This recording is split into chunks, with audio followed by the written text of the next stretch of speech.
দিচ্ছি, চলেন আমার স্ক্রিনে। দেখেন এখানে একটি প্লাস আইকন আছে।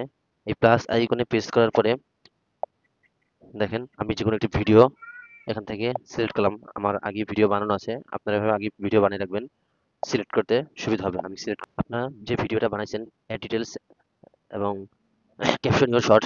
তো এখানে এই ভিডিওটার একটু শর্ট ডিটেলস দিবেন, কি বিষয় ভিডিওটা। যেমন আমি কপি করে রাখছি, এখন পেস্ট করে দিলাম। তো আমার ভিডিওটা ছিল গিয়া এটা। তো যাই হোক, তো নিচে আপনারা আসবেন, আসার পরে দেখেন পাবলিশ, সবচেয়ে গুরুত্বপূর্ণ ভিডিও আপলোডের সময় এখানে দেখবেন পাবলিক আছে কিনা, সবাই পাবলিক করে দিবেন। তারপরে লোকেশন, আপনারা যারা লোকেশন সিলেক্ট করতে চান, যেমন আমি লোকেশন সিলেক্ট করে দিই মোহাম্মদপুর, আমি লোকেশন সিলেক্ট করে দিলাম।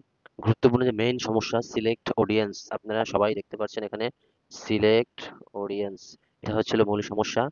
তো এটা নিয়ে আজকে নো দিয়ে দিলাম, নিচের অপশনে নো দিয়ে দিলাম।